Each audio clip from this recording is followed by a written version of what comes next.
अध्यक्ष महोदय, मी या सभागृहाचे लक्ष एक अत्यंत संवेदनशील आणि गंभीर विषयाकडे लक्ष वेधित इच्छितो की आज आपला शेतकरी आधीच आसमानी आणि सुलतानी संकटाने खचलेला आहे। मोठ्या कष्टाने पिकवलेले सोयाबीन, तूर, गहू, हरभरा कापणी करून शेतकरी जेव्हा त्याची गंजी लावतो तेव्हा अनेकदा शॉर्ट सर्किट, उन्हाचा तडाखा किंवा अन्य कारणांनी या गंजांना आग लागते। अशा आगीत शेतकऱ्याच्या वर्षभराच्या कष्टाची राख होते। अध्यक्ष महोदय, माझ्या मतदारसंघामध्ये 1 ते 1.5 वर्षामध्ये 20 ते 22 अशा घटना घडल्या आहेत। अध्यक्ष महोदय, सध्याच्या स्थितीत अतिवृष्टी किंवा दुष्काळ पडला तरच शासन मदत करत असते। प्रश्न घ्या। परंतु श्यामजी प्रश्न घ्या। प्रश्न हो परंतु नैसर्गिक आपत्तीच्या निकषात बसत नसल्याने अनेकदा मदत नाकारली जाते। अध्यक्ष महोदय, माझे 3 स्पेसिफिक सभागृहाची प्रश्न वेळ असे 10 आहेत। मिनिटांसाठी वाढवण्यात येत आहे। प्रश्न घ्या खोडे साहेब, प्रश्न घ्या फक्त।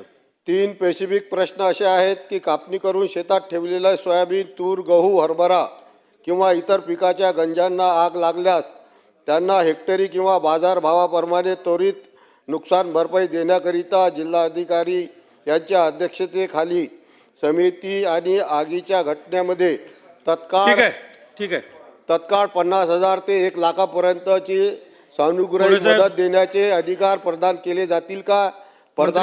दुसरा प्रश्न, प्रधानमंत्री पीक योजनेच्या अंतर्गत कापणीच्या नंतर आगीच्या नुकसानाचा समावेश करून विमा कंपनीच्या 14 दिवसाच्या आत मदत देण्याचे आदेश दिले जातील का?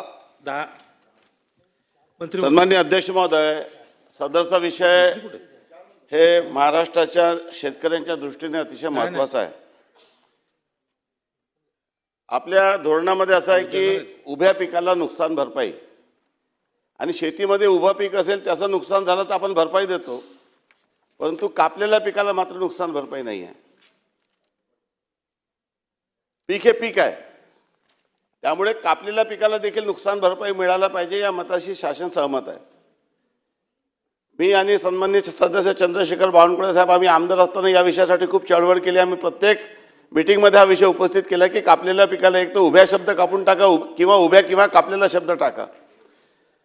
सुदैवाने मी या खात्याचा राज्यमंत्री झाल्यानंतर जेव्हा मी याचा पूर्णपणे अभ्यास केला तेव्हा माझ्या एक बाब लक्षात आली की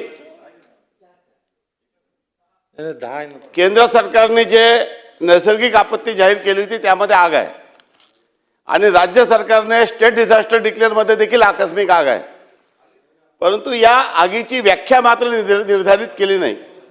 आणि जेव्हा या आगीच्या व्याख्येच्या संदर्भामध्ये मी या खात्याचा कारभार हाती घेतल्यानंतर केंद्राला मार्गदर्शन विचारलं तर अजून त्याचं उत्तर आलं नाही, परंतु योगायोगाने आज 25 तारखेला दुपारी 3 वाजता दिल्लीला या संदर्भात बैठक आहे। शासन याबाबत 100% सहमत आहे की शेतकऱ्यांचं पिकाचं नुकसान आहे त्याला मदत दिली गेली पाहिजे, आणि केंद्र सरकारच्या नैसर्गिक आपत्तीमध्ये आगीचा समावेश आहे आणि राज्याच्या नैसर्गिक आपत्तीमध्ये देखील आकस्मिक आगीचा समावेश आहे।